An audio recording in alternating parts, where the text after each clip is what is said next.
Hey guys! Tonight, we start with something quiet. Too quiet. A house that used to hum with warmth now holds its breath. Outside. It's Thanksgiving gravy. Laughter, the sharp hiss of pie tins. But in here, It's just you and a table you can't finish setting. His chair sits untouched, waiting like a wound no one knows how to stitch. The others pretend not to see it, but you do. you always do. So, before you get comfortable, take a moment to like the video and subscribe, but only if you genuinely enjoy what I do here. Let me know where you're tuning in from and what time it is for you. Let's lower the lights. Let the gentle hum of the fan soothe you and drift quietly into tonight's story. You place the silverware down too slowly. Your fingers forget the order. Fork, knife, spoon, fork, knife, spoon. The repetition used to comfort you, like muscle memory in a world that made sense. But today, your hands tremble. Not from cold, there's warmth in the room, but from that tiny, invisible crack just behind your breastbone. The one that opened up 11 months ago? You catch yourself staring at the empty chair across the table. You swear you moved it into the corner. Didn't you? No, you just thought about it every day, but you never actually did. Because to move it would be to admit something irreversible, something unbearable. The kitchen smells like roasted turkey, like your mother used to make. Funny how trauma doesn't dull your senses, it sharpens them. Every scent slices. Sage, butter, cinnamon, absence. There's polite clinking from the dining room. Plates, glasses. It sounds like a dinner party in a stranger's house. You hear your sister's laugh. Too loud. Bouncing off the walls like it's searching for a mirror. She's trying. You resent her for it. You've made too much food. Again. 4 people, 5 chairs, 8 servings. You wonder, stupidly, if ghosts get hungry. Then you hate yourself for thinking something so absurd. You reach for the gravy boat, but it slips slightly in your hand, just enough to make your stomach jolt. You steady it, but now the thick scent of sage is in your throat, and you want to scream. Instead, you place it down gently, like it's a baby, like it might break. Behind you, a drawer creaks open, but no one's in the kitchen with you. You turn anyway, already knowing there's nothing there, just the weight of memory rearranging furniture again. You used to love Thanksgiving, the ritual of it, the colors, The parade? the way it wrapped around your childhood like a warm quilt. But now it's a battlefield of smiling landmines, and you are the one who laid them. There's a photograph on the fridge door. It's his face age 17, barely past acne, just before heartbreak. His smile isn't wide, just enough to say, "I'm okay," but not quite enough to convince you now. You want to take the photo down. You want to put up 50 more. You do neither. Time to eat. Someone calls. You nod. But don't answer. You smooth your sweater down like that will make you presentable. It doesn't. You walk into the dining room. 3 faces look up. No one mentions the chair. They never do. But every eye flickers toward it. Just once. Like checking on a bruise. Your mom's hands twitch in her lap. Your dad clears his throat like it owes him money. You sit. No one offers grace this year. That tradition ended with him. Now it's just forks scraping against porcelain, like little knives rehearsing for something worse. You push stuffing around your plate. You don't eat. They talk about traffic, weather, football, a new plant your aunt's been trying to keep alive. You nod, smile in all the right places. But inside, you're miles away. You're back in his room, sitting on the edge of his bed, saying, 5 more minutes. And him saying, fine. Just that word. Nothing more. Fine. You didn't know that would be the last conversation. Psychologists still debate whether traumatic loss reshapes the brain permanently, or if healing is just the slow, reluctant acceptance of new neural paths. Some believe grief is a kind of time travel, that it loops back to the scene of the heartbreak and keeps reliving it until something shifts. You don't know which camp you're in. You just know that every turkey dinner now tastes like unfinished sentences. Here's something strange. In 2011, no speeches, no names, just the chair. It felt weird at first. People said, but eventually, it started to feel necessary. You wonder if they ever ate dessert without crying. You take a sip of water. It tastes like nothing. Your body doesn't remember what hunger is. only yearning. Suddenly, someone asks if you want to say anything. You don't know what they mean. About him. About the meal. About this gaping hole you've built your life around. You say, No, I'm good. You're not. but the lie lands softly. No one questions it. The table resumes. Later, after the dishes have been cleared and everyone's retreated to their quiet corners, you return to the dining room. Just to gather napkins. You tell yourself, but you linger? Stare again at that chair. You kneel in front of it. It's silly. Childish. But you do it anyway. You close your eyes and picture him sitting there, leaning back. Smirking at something sarcastic you said. His laugh. God. That laugh echoes somewhere in your marrow. You whisper. I'm sorry. The chair, Of course, says nothing. But the silence feels different now. Not forgiving. Not even kind. Just real. maybe that's a start. The photo's not where you left it. You open the drawer looking for napkins. Or maybe distraction. But instead, your fingers brush a smooth edge of photo print. Matty finish. Not new, but not yellowed. You pull it out slowly, like it might bite. It's his school photo, the one taken just 2 weeks before. His smile is hesitant, not shy, not forced. Like he knew the camera was lying and let it lie anyway. His hair's a little unkempt. Collar slightly crooked. You remember him arguing with you that morning? You told him to fix it. He didn't. And now this photo lives in a drawer buried under junk mail and expired coupons. You hadn't meant to hide it. Or maybe you had. You sit down with it, still kneeling like you were praying before the chair. The paper's warm from your touch. Too warm. It's unnerving how something can feel alive when it's not. You run your thumb along the edge and feel that sickening swell behind your eyes. Not yet. You're not ready to cry. You hate how fragile it makes you feel. Like glass under a tired thumb. Outside, Someone laughs. Not a cruel laugh, just a human one. But it cuts all the same. you flip the photo over. There's handwriting. Faded. His. Make it count. You don't remember him writing that. You don't remember the moment.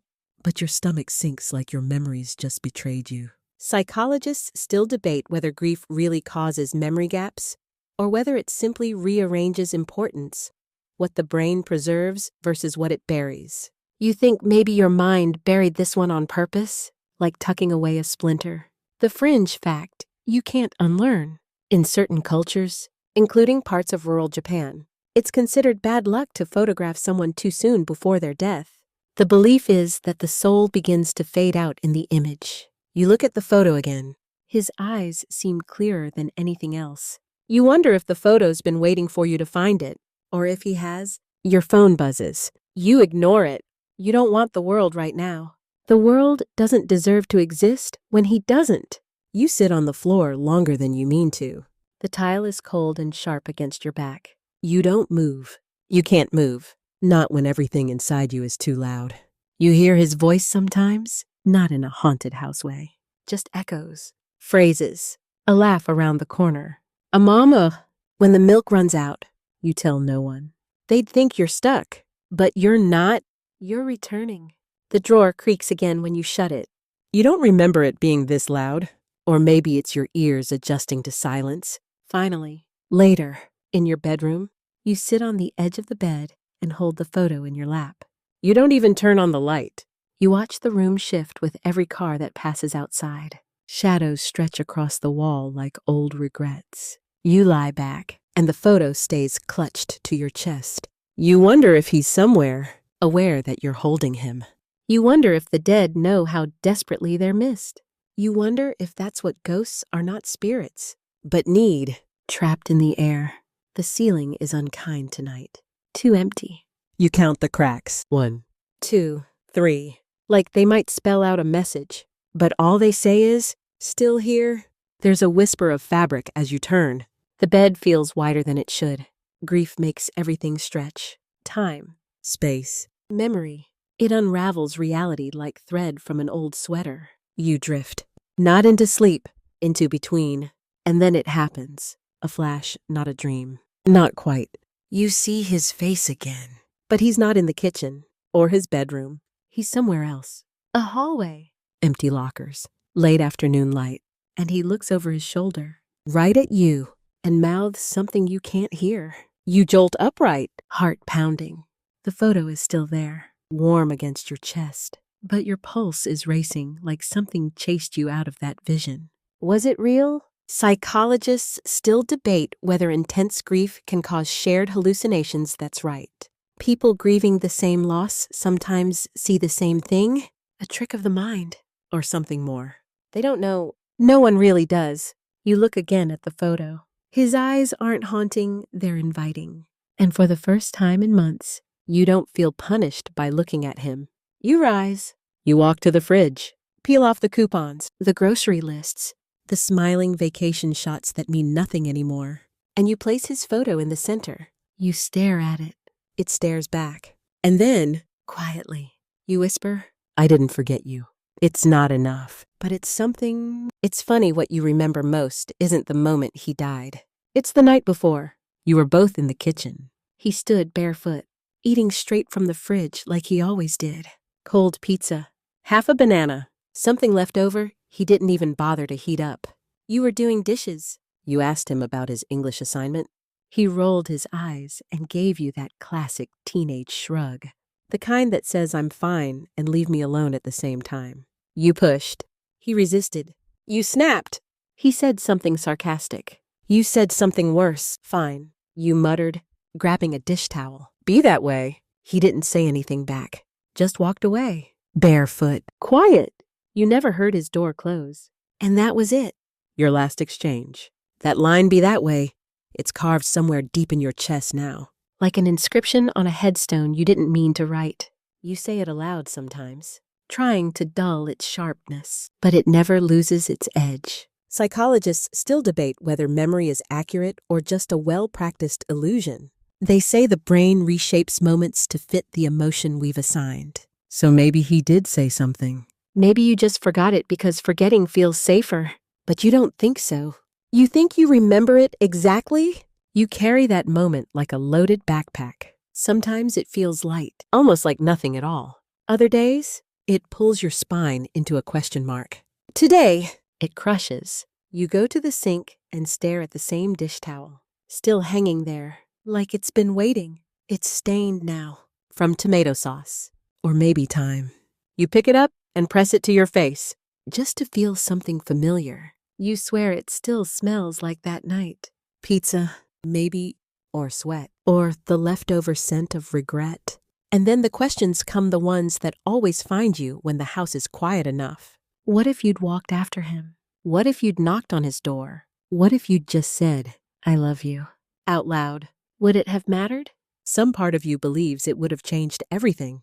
Another part, a cruel, quiet part, knows better. And both parts live in you now, arguing when you're brushing your teeth or driving to the store. There's this fact you read once, late at night. The average teenager hears 10 times more criticism than praise from adults. You remember thinking, God, was I just noise to him? But then you remember the good stuff too. The time you brought him coffee when he studied too late. The time you danced with him in the hallway to that dumb song he secretly loved.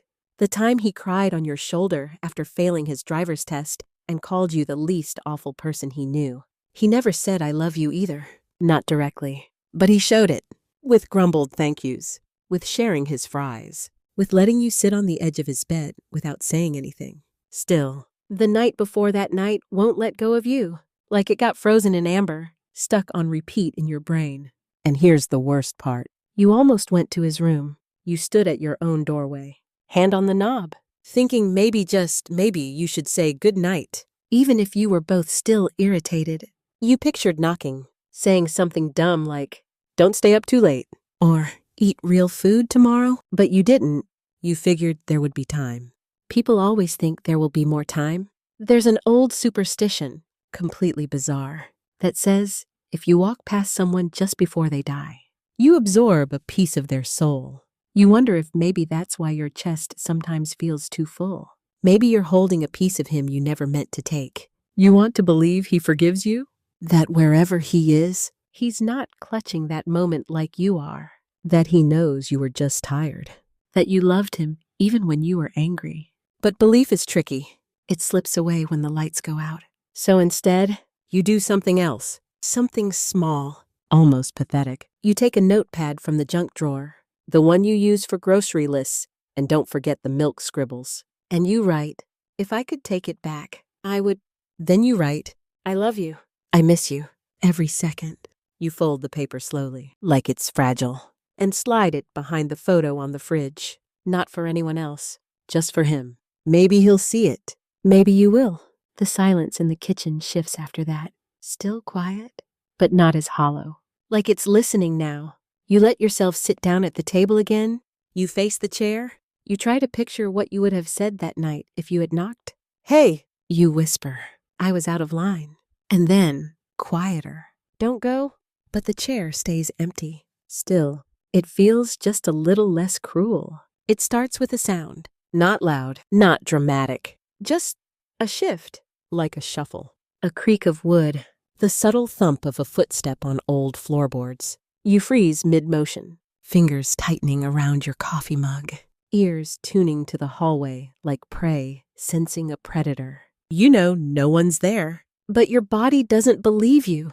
The house has its usual night noises, pipes expanding, the fridge exhaling, but this isn't one of those. This is directional. Intentional? You swear you can feel it. The floor flexed. The air changed. And for just a second, you think, it's him. Your chest opens like a drawer you forgot how to close. You wait. Nothing. Still. Your legs move before your mind does. You're already halfway down the hall. Heartbeat in your ears, like some primitive part of you is chasing a ghost. It needs to catch. The hallway is dark. The kind of dark that hums. You flip the light on. Too bright. It startles you? Nothing there. Of course not. But your eyes still scan the floor, looking for something, anything out of place. A sock, a shadow, a shape. But the only thing out of place is you. You're standing there like a sleepwalker. Like someone trying to break into their own memory. You whisper his name. Once soft, like it might summon him.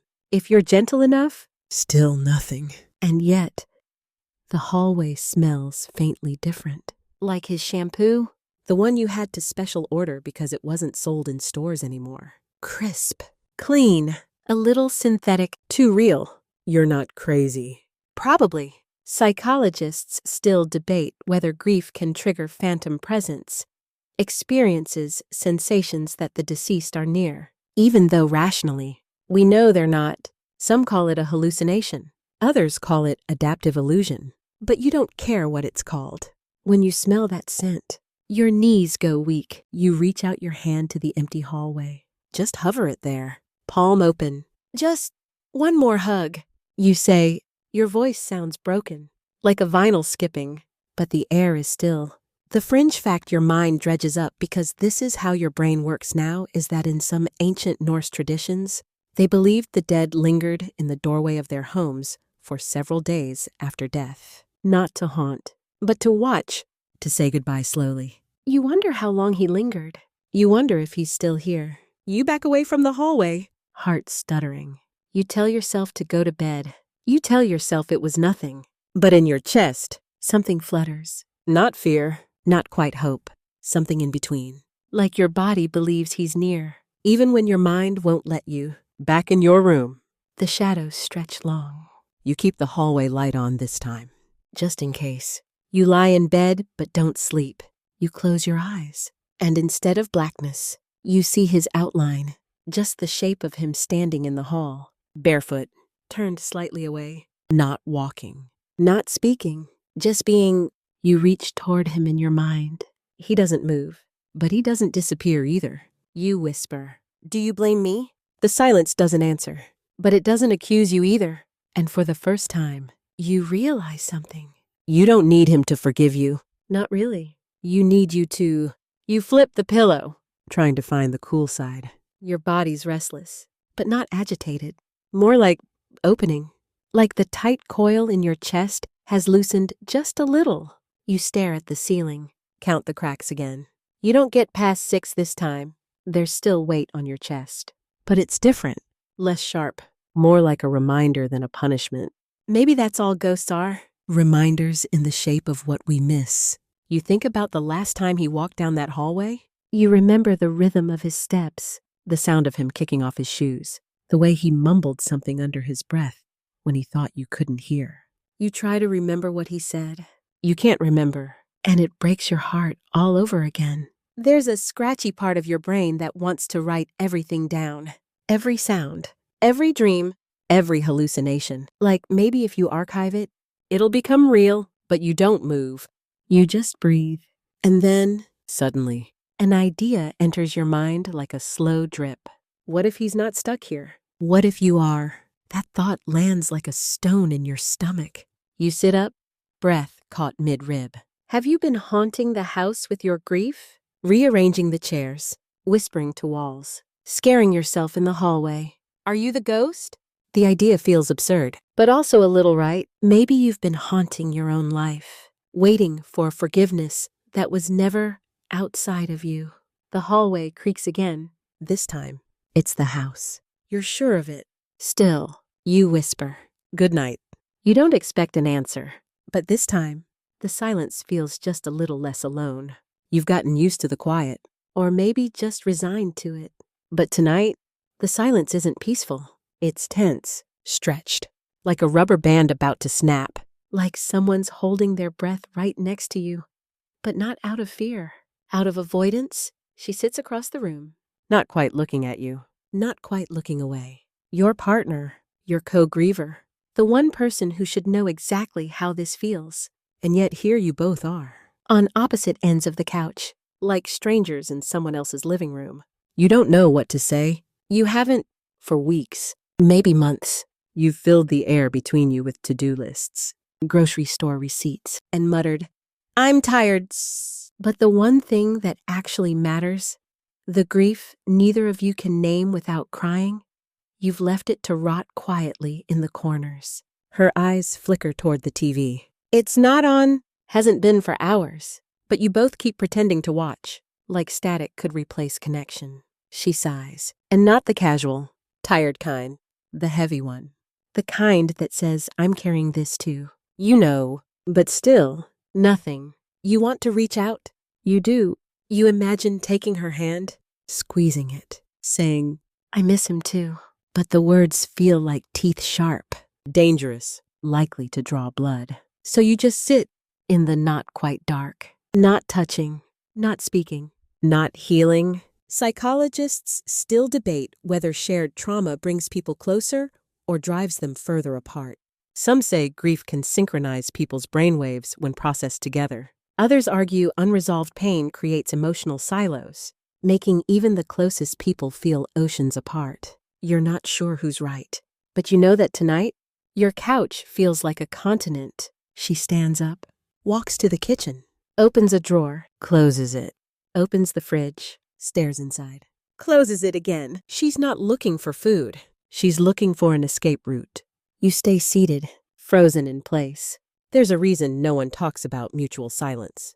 It's not dramatic. It doesn't make headlines, but it's lethal in its own way. 1,000 tiny emotional paper cuts. You remember when her silence used to mean safety, the comfort of just being together, breathing the same air, the kind of quiet built from trust. This is not that. You stand up too, not to follow her. Exactly. More like to keep from drowning. In the kitchen, she's leaning on the counter, arms crossed. Not angry, not sad, just resigned. Can't sleep. You ask. The words feel small, clumsy, like offering a thimble of water to someone burning alive. She shrugs. Didn't try. You nod. You both stare at the same spot on the floor. There's nothing there, of course. But somehow, it's easier than looking at each other. I kept thinking about his laugh tonight, she says suddenly. Your breath catches. She hasn't said his name in weeks. Not even he or him. Just silence. You nod again. Me too. I forgot what it sounded like, she whispers. I kept hearing it wrong in my head. Too deep, too high, too fake. You open your mouth to comfort her, but nothing comes out. Because secretly, you've been doing the same thing, replaying his laugh on loop, like a broken cassette, trying to get the pitch right, the rhythm, the breath at the end. You've both been trying to recreate him in your heads, like forensic sketch artists of memory. I feel like I'm losing him more every day, she says. You say, me too. And something shifts. It's not dramatic. No music swells. No tears fall. But the air between you softens. The rubber band doesn't snap. It loosens. You glance at her. She looks older than she did yesterday. Or maybe you're just noticing. You reach for her hand. This time, you don't imagine it. You just do it. She doesn't pull away. You both stand in the kitchen, holding hands over cold tile, under a humming light bulb, surrounded by grief. You've stopped trying to hide. It's not healing. Not yet. But it's not silence. The quirky fact you remember reading, octopuses creatures with no bones, no vocal cords, and short lifespans communicate emotion through color changes. They turn white when grieving, pale, quiet, still, sometimes even hiding their own arms. You wonder if that's what you've been doing, turning pale, hiding your arms, waiting for someone to notice. I want to talk about him more, she says, voice low. You nod. Me too. And it feels like the first real agreement you've made in months. The light buzzes above you. The fridge hums. Life goes on. But tonight, so do you. You'd almost forgotten about the box. Not entirely. More like the way you forget a sore tooth until something cold touches it and your whole body remembers. It's late. Again. The kind of late where the walls hum and the house exhales. You're not sure what brings you to the closet. Maybe it's the smell of his shampoo again. Maybe it's the way your own voice sounded when you said his name aloud. Maybe it's just time. The box is buried behind a stack of old blankets. You knew exactly where it was. Even though you've never admitted to yourself that you were keeping it, it's not labeled. Of course it isn't. Some things don't need labels to scream. You sit cross-legged on the carpet and pull it toward you like you're defusing a bomb. The cardboard is soft at the corners. The lid creaks. It shouldn't, but it does. Inside, chaos and precision. Strangely coexisting drawings. Receipts. A cracked iPod. A chain bracelet. A tiny stone with the letter L painted on it. A guitar pick. A mint tin full of quarters. Things that don't make sense together, but meant something to him. And then, tucked under a crumpled school flyer, a notebook. Black cover. Frayed at the edges. One of those basic kinds you'd never look at twice on a store shelf. Your fingers hover. You don't want to open it. Not because you fear what's inside, but because part of you believes he might still be writing in it, somewhere. Still, you flip it open, and the first thing you read knocks the wind out of you. I feel invisible even when I'm shouting. You freeze. The page doesn't elaborate. No date. No doodles. Just that sentence, underlined once in blue pen. Your throat tightens. The next page is just a list. Things I wish someone would ask me. Why do you always seem tired? What do you think happens when we die? What would make you feel safe right now? You don't realize you're crying until the page blurs. Psychologists still debate whether journaling helps process trauma or just traps people in repetitive emotional loops. Some say it's cathartic. Others claim it cements the pain. You wonder which it was for him. You wonder if writing helped, or if it was a scream into an empty room. You flip to the middle. A letter. Not to you. The greeting is, "Hey, Jay." That's not your initial. That's someone else. You don't recognize the name, but it reads like a confession. A crush. A wish. A warning. You probably don't even notice me.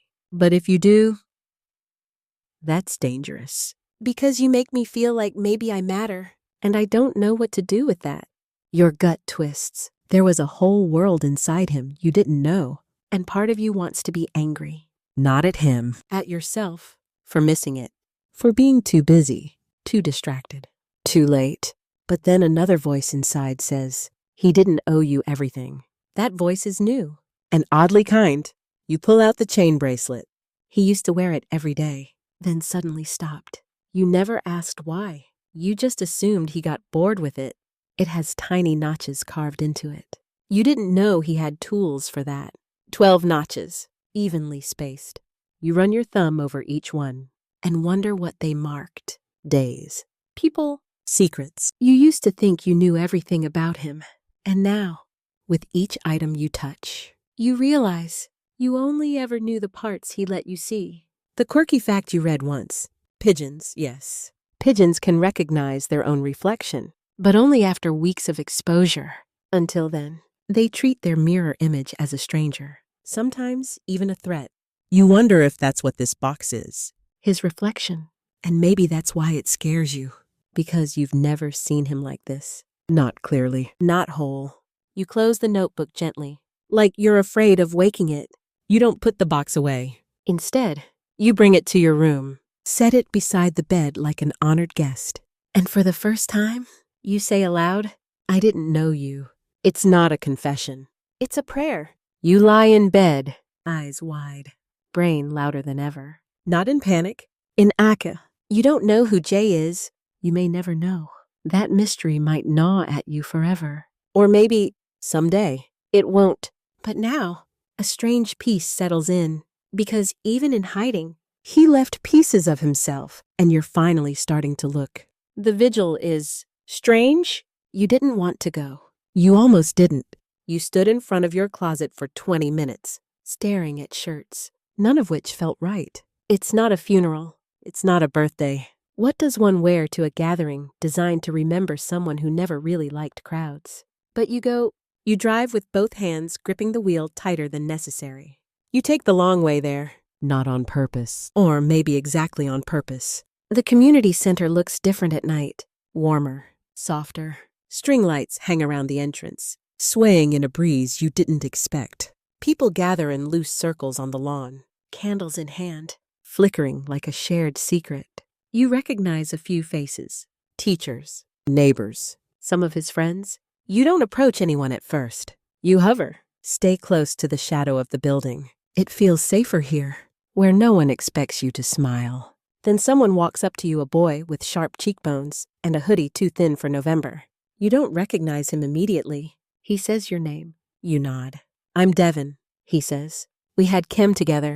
You nod again. Automatic? Devin looks down at his candle. Then back at you. He was really good at making up fake elements, like sadium and avoidium. I used to write them in my notes just to make him laugh. You manage a small breath of something like a laugh. Something tight. That sounds like him. He once told me, Devin continues, Voice quiet. that the best part of his day was when you picked him up from school. He said you always had music playing. And you never asked too many questions. You blink. Your chest compresses. He never told you that. Psychologists still debate whether posthumous stories help or hinder grieving. Some say they're comforting tiny windows into who the person was. Others argue they're distortions, emotional Rorschachs, more about the speaker than the dead. You think maybe both can be true. You think maybe this one matters? You want to ask Devin more? About what your son was like when you weren't looking, but he's already drifting away, blending into the flickering bodies. You move through the crowd slowly. As if the ground might collapse. Every few steps, someone pulls you into a too long hug. Their words fall into patterns. So sorry. He was special. He's in a better place. You nod. Thank them. Let it wash over you like rain. You can't stop. And then you hear it. Laughter. Not cruel, not inappropriate. Just real. From a small group of teens gathered near a bench. They're telling stories about him. You move closer? He used to come to practice just to make fun of us, one says. Like, he had zero interest in football. But he'd sit on the bleachers and shout, You call that a throw? Why? Yeah. Another chimes in.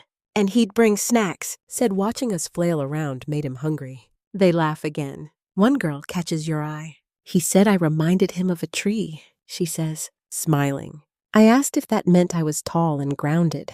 And he said, No, because you drop your phone every fall. Oh, you laugh. Loud. And it surprises you? Because you didn't know that story. You didn't know any of these. And for a moment, that used to feel like a betrayal. But tonight, it feels like a gift. These are pieces of him. Shards of a mosaic you thought had shattered beyond recognition. There's a table with photos. You walk to it slowly. Someone's lit small tea lights around the frames. He's in most of them, but not the way you knew him. He's goofier, freer, posing with friends, throwing peace signs, wearing that ridiculous beanie he never let you see him wear at home. You touch the edge of one frame. A candid shot him mid-laugh, eyes squinting, face soft. He was different around you. Someone says behind you. A woman. You turn, She smiles. sad and fond. In a good way. Calmer. Like he didn't have to perform. You ask her name. Miss. Carver, she says. Art teacher. Of course. He loved art. He gave me a comic he drew once. Said it was about anxiety aliens. She chuckles. It was weird and brilliant. I kept it. You want to see it? You need to, but she doesn't offer. And you don't ask. Not yet. The quirky thing you remember now. In early 20th century Vienna, they used to hold living memorials while the person was still alive gatherings where people would tell stories to the person. Not just about them. The idea was to close the distance between how we see ourselves and how we're remembered. You wonder what he would have thought of that. You step back from the photo table. Look around. All these people Holding tiny flickers of him. stories you never earned, moments you were never invited into. And for the first time, you're okay with that. He wasn't yours to own. He was his own universe. And universes don't belong to anyone. You light your own candle? Hold it close. Let the wax pool and the wick shrink. And quietly, you say, "Thank you for letting me know him at all." Then you blow it out. Not to end anything, but because the flame already lives in you. You don't mean to lose it over a news anchor. It's just a voice on the TV. Calm. Polished. Discussing school violence like it's a weather pattern, something to track. Chart. And forget by morning, the anchor says another tragic incident. And something inside you snaps like a brittle twig. You hurl the remote. Not dramatically. It doesn't even break. Just skitters under the coffee table like it's hiding from you. The TV keeps going. Unfazed. You shout. Stop saying tragic like it's a season. Your voice bounces back at you. Too loud in a room that hasn't heard it in days. You don't expect anyone to answer. You're alone. But the echo stays. Clings. And suddenly, you're standing, pacing, talking to no one and everyone. The couch. The walls. The framed picture of a family that no longer fits inside its glass rectangle. Why do they act like it's normal? You bark. Like this happens so often it's just routine. Your breath shortens. Your vision tunnels, and then you're punching a pillow, swinging at something soft, because your body doesn't know how else to release the ache. The helplessness. The rage. You scream once, then again. You don't care who hears. You don't cry. Not yet. Psychologists still debate whether anger is a secondary emotion, a mask for grief, Shame. Or fear. Some say it's the body's last attempt to feel in control. Others argue it's pure, Its own language. One the body uses when words fail. All you know is this. Anger feels safe. it has heat. Texture. Direction. Grief is fog.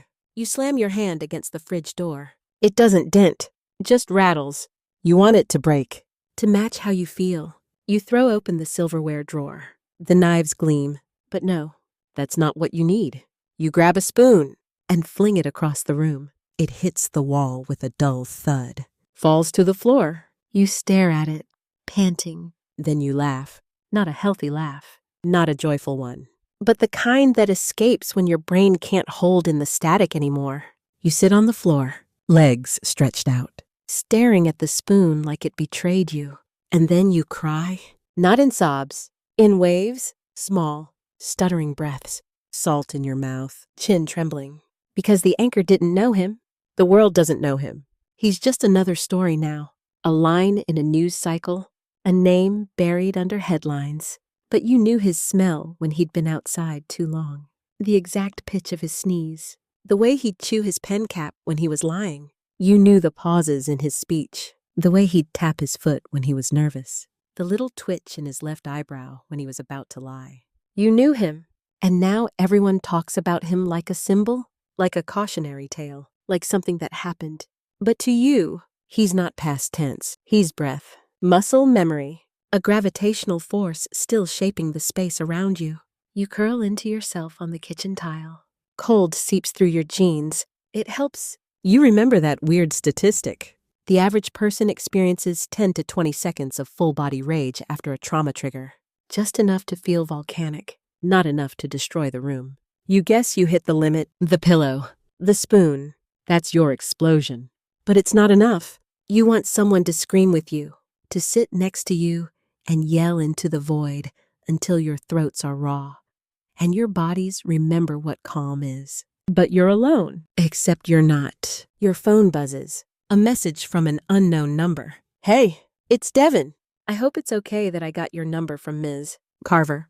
I found something in my bag. I think it's his. Want me to bring it by? You stare. Your thumb hovers over the screen. You type, yes. Then, thank you. Then you delete, thank you. Then you retype it. And send. You lean back against the cabinet. Let the buzz fade. The room is still a mess. A spoon, a cushion, a drawer open like a wound. But something else is there now too. A slow breath, a little more air in your lungs. You whisper into the silence. I'm not okay. And the room doesn't answer. But it doesn't punish you either. You'll clean up tomorrow. Tonight, you let the mess be proof that you're still alive. You tell the neighbor you're fine. She catches you on the sidewalk the next morning, right as you're dragging the trash cans to the curb. Still in last night's hoodie, hair like a field after a storm. Her eyes tilt in that gentle, worried way that makes your stomach twist. Hey, I've been thinking about you, she says. Hands clutched together, like maybe they're holding in all the words she hasn't dared say. You smile. Too fast. Too wide. We're fine. You reply, voice light, like an overused match trying to spark again. The moment it leaves your mouth, you feel the fracture, a tiny, brittle crack right there in the center of the lie. She nods. Too politely, you can tell she doesn't believe you. But she doesn't push. Of course not. People rarely do. Instead, she says something like, let me know if you need anything, and turns to go. And that should be the end of it. But your body won't let you move, because something inside you has shifted. Last night's breakdown rattled something loose. And that smile you just gave her, it sits on your face like a mask. Poorly attached. You call after her, quietly. Wait, she turns. You clear your throat. Stare at the pavement, then her shoes, then finally, her eyes. I lied. Her face softens. You've opened a door now, and you can't close it. I'm not fine. We're not fine. I don't know how to be. She doesn't speak. Doesn't reach out. Doesn't smother you in awkward pity. She just waits. Which somehow breaks you more. I lied because I didn't want to make you uncomfortable. You admit. I didn't want you to think I was fragile or contagious. She steps forward then. Not quickly. Just enough. You don't have to carry it alone, she says. And just like that, the moment stretches and reshapes. Psychologists still debate whether speaking truth aloud reduces pain or amplifies it. Some argue it externalizes trauma, giving the brain space to heal. Others warn it can reinforce pain cycles, solidifying identity around loss. You don't know who's right, but you know this the minute you said it. I lied. Your lungs filled just a little more. She tells you she lost her brother when she was 16. Motorcycle accident. Quick. Brutal. She says she still sets a place for him sometimes. On his birthday. She tells you not to be embarrassed about grief's timeline. There isn't one. She says, it's a circle. Sometimes it closes. Sometimes it just spins. The quirky thing she adds next feels strange and oddly perfect. You know whales mourn their dead. Like, they actually hold them up at the surface for days. Scientists used to think it was instinct. Now they're not so sure. They think it might be love. You look at her. Do you still miss him? You ask. She doesn't hesitate. Every day. But it doesn't choke me anymore. You nod. That makes sense. The choking is the worst part.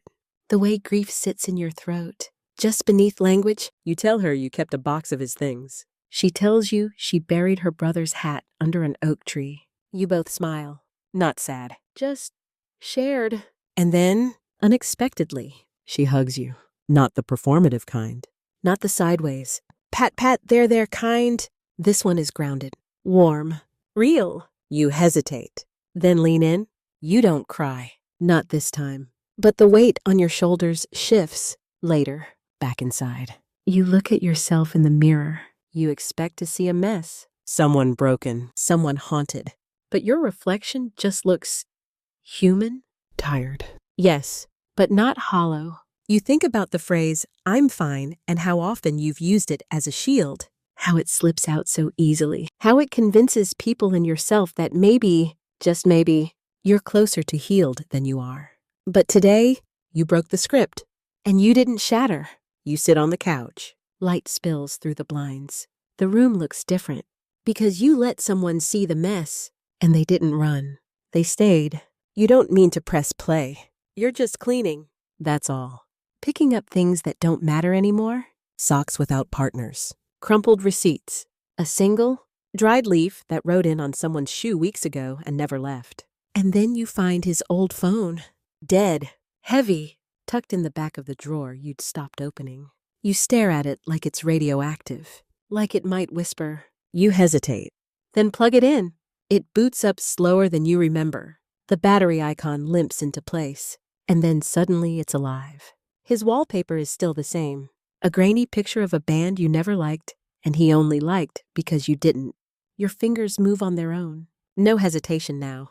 Just muscle memory. You swipe through his apps. Most haven't been touched in months. But then, at the very edge of the home screen, the music app, you open it.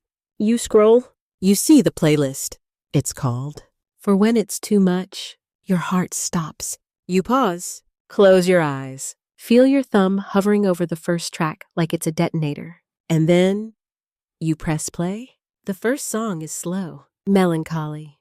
Piano notes like soft rain on concrete. No lyrics. Just ache.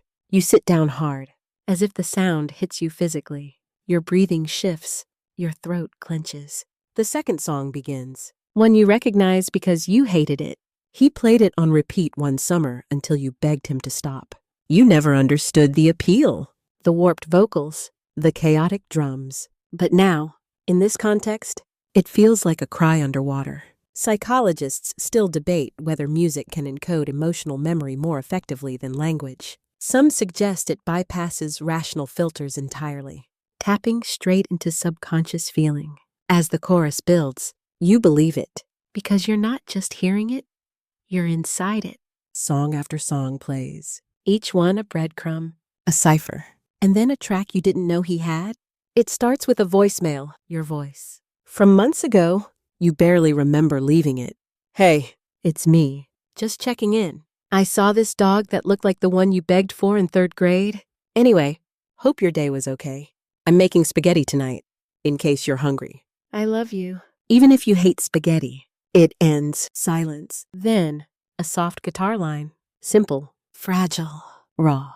He kept your voice. He built something around it. You're on the floor now, knees against your chest. The phone still playing from where it slid out of your hand. You've cried before. You've sobbed, broken, shaken. But this is quieter. More devastating. The kind of grief that feels like surrender. You reach for the phone? Pause the track. The silence that follows feels unnatural. Like turning off gravity. You look through the rest of the playlist. There's one song labeled simply, Do Not Play. You stare at it. You don't touch it. Not yet. The quirky detail surfaces, uninvited. Mozart composed his own funeral mass, the Requiem, while on his deathbed. He never finished it.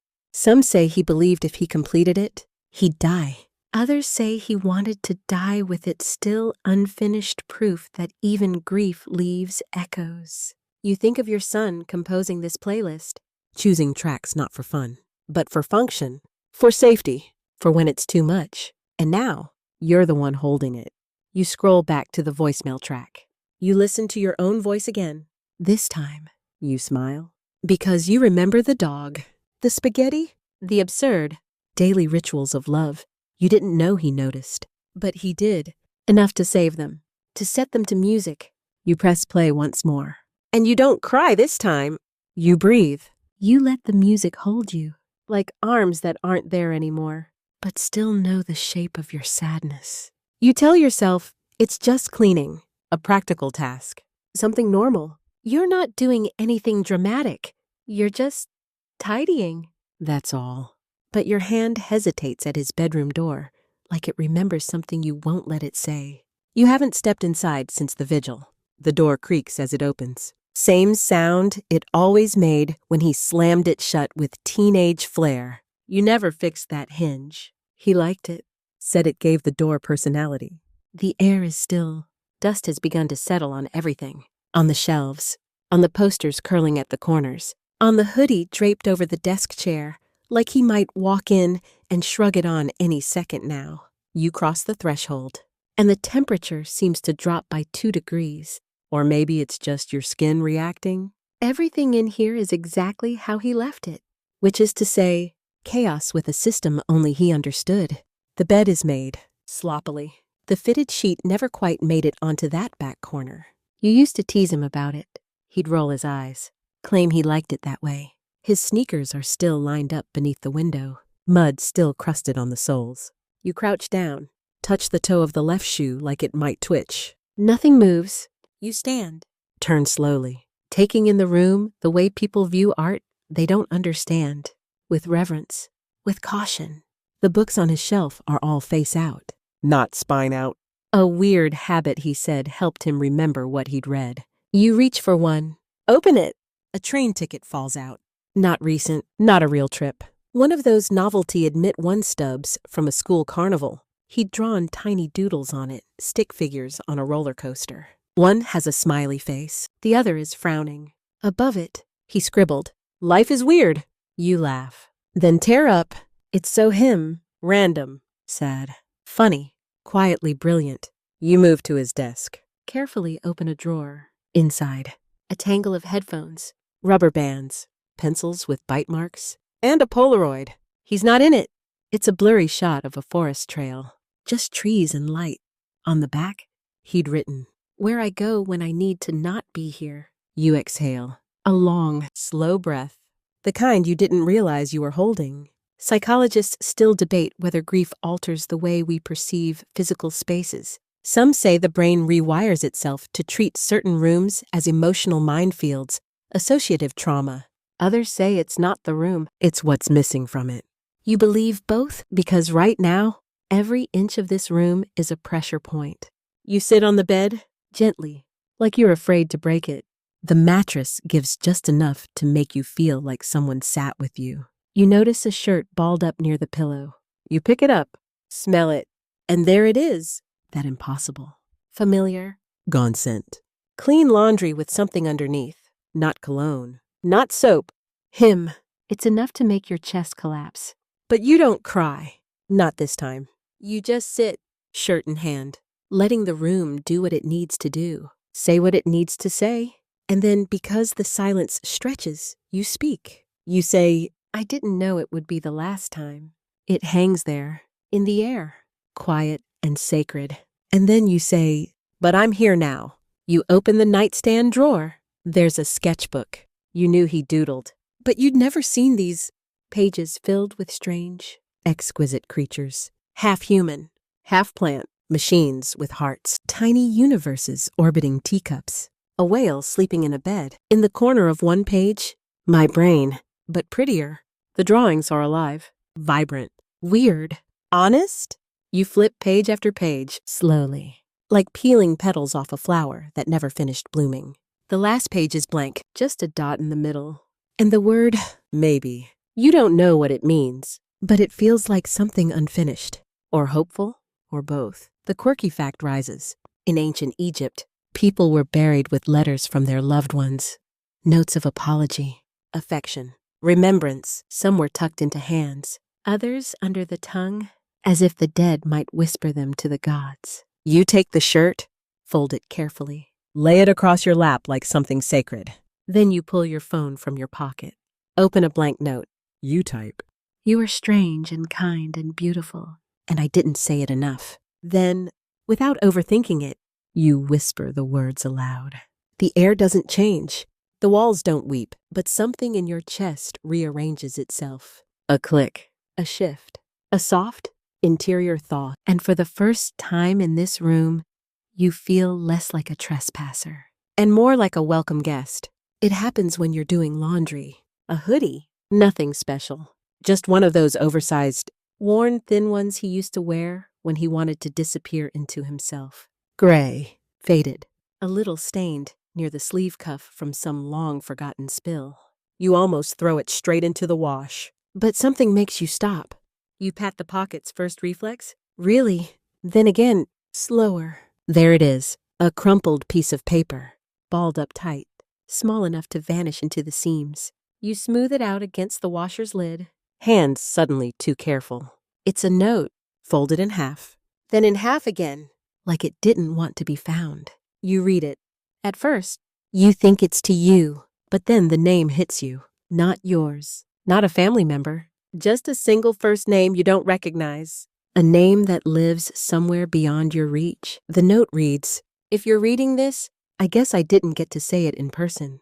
That I was grateful for the time, for the weirdness, for the fact that you saw me when I was trying really hard to vanish. You didn't fix me, but you didn't run.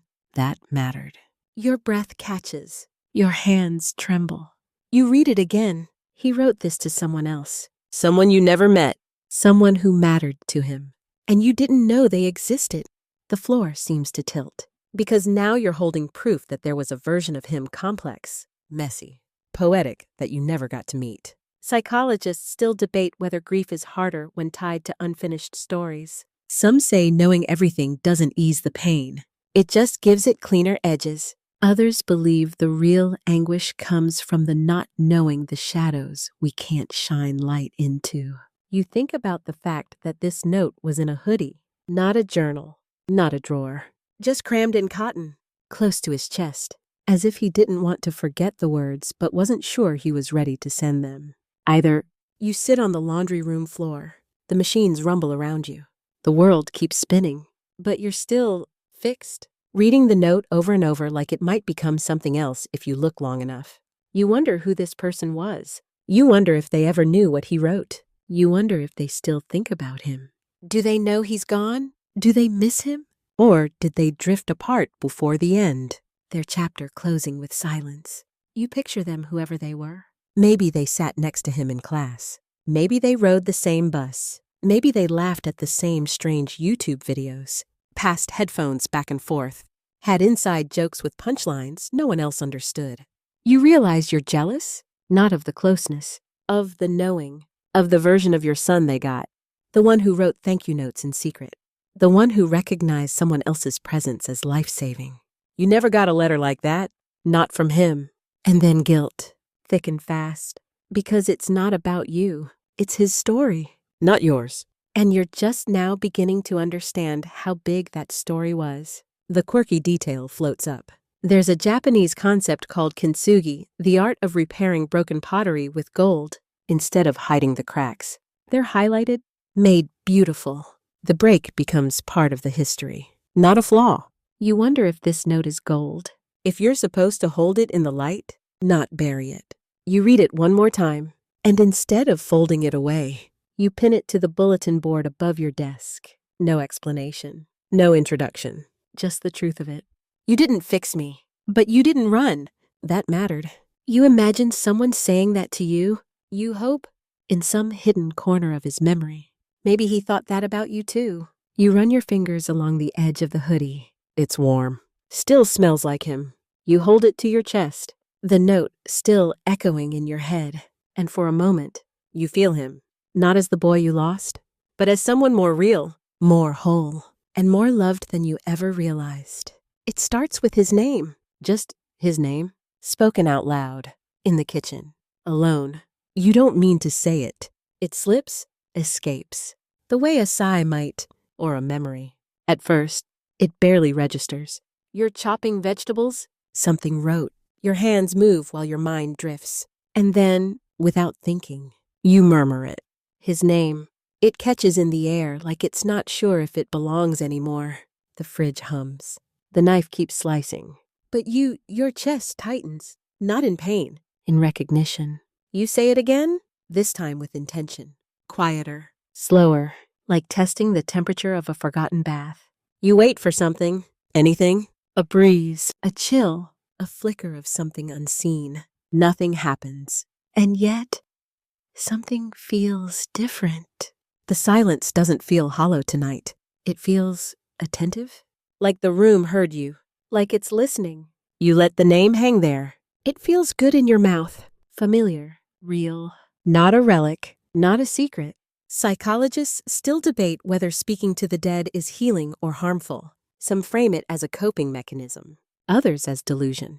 But anthropologists, they say it's timeless. Every culture has rituals, names spoken at altars, stories told aloud to keep the lost from vanishing entirely. You lean against the counter, staring at the cutting board. Then, you say more. Not a speech, not a monologue, just fragments. I found your note. I heard your song. You were right about that band. Your voice is steady, unperformative. You're not speaking for drama. You're speaking for connection. And something settles. Your mind? Maybe. Your breath slows. You sit at the kitchen table, still whispering, remembering. You say the name again, and this time it echoes. Not through the house, through you. And what returns isn't a sound. It's a feeling. Forgiveness. Not from him, from yourself. You picture that day, the fight in the kitchen. The words, the slammed door, and then something changes. You don't rewrite it. You don't pretend it ended with I love you. You just hold it without judging it. He was hurt. You were tired. And the world kept spinning anyway. You sip from your mug. Cold tea. Doesn't matter. The name stays with you now. Not a burden, but a rhythm. You say it once more. And smile. Because it no longer hurts in the same way. It's not healed. That would be a lie. But it's different. There's a fringe idea you once read. Some cultures believe that when you dream of someone who's passed, it's not your brain, it's them. Visiting, offering closure, or comfort, or just a quiet reminder. I was here. You mattered to me too. You haven't dreamt of him yet. Not really. But tonight, you hope you might. You set the mug down. Reach for your phone. You don't know what you're doing until you're halfway through the action. You pull up his old number, still saved, still untouched. You type a message. I miss you. Then you hit send. It doesn't go through? Of course it doesn't. But that's not the point. The point is you sent it. You open the window. The night air slips in. Cool. Sharp. Honest. You whisper the name again. Now to the wind. And the wind doesn't reply. But you feel it move. Inside you. Around you. With you. And that's enough. You set the table again. No occasion. No guests. Just instinct. Fork. Knife, spoon. The rhythm is quieter now. Less like a ritual of denial, more like a gesture of presence. You're not performing grief anymore. You're simply living with it. There are still 4 plates, 4 chairs, and his is still there. But today, you place it without flinching. No ceremony, no pause, just hands moving. It's not forgiveness. It's not forgetting. It's just breathing. You pour water into the glasses. Your hand no longer trembles at the sound. You don't wince when you look across the table. Because now, the chair isn't just empty. It's open. An invitation, not a wound. Psychologists still debate whether ritual helps us heal or just distracts us from what can't be fixed. Some believe repeated action builds meaning over time. Others claim it dulls sensation. A way to avoid, a mask. But here, tonight, you feel none of that. Just a strange and peaceful clarity. You set the table because it felt right. Because he mattered. Because the space he left behind still deserves acknowledgement. The sun is low, casting gold over everything. You sit, fold your hands, and let the quiet happen. And then, you do something new. You speak to him, not about him. You say, I thought this would break me. You say, I thought I couldn't keep going. You say, but here I am. No tears. No fanfare. Just truth. You think back to everything: the vigil, the box in the closet, the hallway footsteps, the playlist, the note in the hoodie, all of it, like puzzle pieces slowly snapping into shape. You remember when the chair used to scream. Now it hums, a softer grief, one that lets you breathe alongside it, not beneath it. You take a bite of your dinner. Just one. It doesn't turn to ash in your mouth. It just tastes like what it is: food. Nourishment. Something you deserve. You glance at the chair, and this time, you say his name without it collapsing your throat. You even laugh a little, remembering something dumb he said once about mashed potatoes being nature's cloud. The air doesn't shiver. The lights don't flicker, but the feeling, the weight shifts again.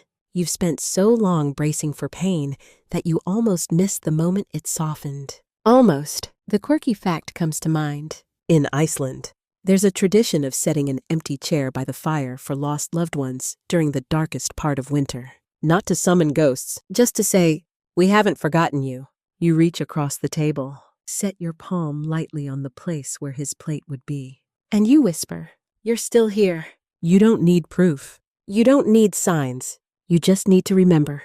You finish your meal. You wash the dishes slowly, gently. You put them away like someone who intends to use them again. Because you will. Grief hasn't ended. It never does. It just changes its shape. Tonight, it looks like a quiet table and an empty chair that no longer demands explanation. You walk out of the kitchen. Leave the chair where it is. Let it be. Let him be. The morning light doesn't ask your permission. It slips under the curtain with soft audacity, painting slow gold across the floorboards. Your hand. Your cheek. You squint at it like an old friend you're not sure how to greet. You're awake. And something in that feels like rebellion. You stretch not out of obligation, but from the unfamiliar sense that your body might be ready to move again. There's a still ache behind your ribs. Yes, but it doesn't anchor you today. You pull back the covers. They don't fight you. You walk barefoot to the kitchen. The tiles are cold, familiar, real. You pour a glass of water. It tastes like nothing. And somehow, that's comforting. Outside, the world is still turning. Unfairly, perhaps, but undeniably. The fridge hums. The air smells like dust and coffee. The chair is still there. But today, you don't flinch. You open the curtains because you want the light in. Because the darkness, for all its comfort, has overstayed its welcome. Because healing isn't a flicker, it's a stubborn, slow-burning flame. You put bread in the toaster. Wash 2 apples. Not because anyone else will eat them. Just because the act of preparing them says, today exists. You place 1 apple on the table, in front of the empty chair. Not to feed a ghost, to honor a presence. To acknowledge a boy who was once here, and who remains here in every corner of your life. Reshaped but not erased. You take your apple outside, sit on the porch. The sun nudges against your skin, gentle, unapologetic. And then you speak, not to him, not to yourself, just into the air. I'm still here. Psychologists still debate whether acceptance is a final stage or a repeating cycle, whether it's peace or just exhaustion rebranded. You think it's both. You think acceptance is waking up and doing something ordinary, knowing it may still hurt, but doing it anyway. A bird lands on the railing. You don't overinterpret it, but you smile. You think about everything. The photo in the drawer, the note in the hoodie, the music, the laughter at the vigil, the fight with the remote, the message to a number that no longer answers, the little cracks that let light seep in. The quirky fact comes to you softly. In ancient Rome, people would carve resurgam onto graves. It means, I shall rise again. It wasn't about faith in resurrection. It was about resilience, the promise of movement after stillness. You take another bite of your apple. You watch the clouds. You think, maybe you'll go for a walk later, or maybe not. Maybe you'll stay right here and let the sun remind you that you're not just surviving, you're participating. The loss will never stop echoing. But today, you're not just listening to echoes. You're making your own sound. You close your eyes. You inhale, and in that breath, there's room again. For grief, for memory, for mourning. For whatever comes next, it's okay to be tired. It's okay that not every day looks like progress, or strength, or closure. Some days are just breathing, sitting with absence like it's a roommate you never asked for. But there's courage in showing up anyway, in pouring the water, setting the table, opening the blinds. You don't have to rush to be okay. You don't have to smile if it doesn't feel real. You're allowed to carry your sorrow gently, without apology. Tonight, let your mind drift not into forgetting, but into rest. Let the weight of the story soften. Let the chair in your memory sit peacefully, neither full nor empty, just there. Let your breath slow. Let the air cool. Let the hum of the room become a lullaby. Grief may visit again tomorrow. That's okay. But for now, you've come this far. You've opened the door. You've named the silence. You've made room for the light. You are not lost. You are still here, quiet, but present. Wounded, but whole. Let yourself sink into that truth like a warm blanket. Let it wrap around your shoulders, heavy and kind. You did enough today. You are enough today. Sleep well. End of script. Sweet dreams.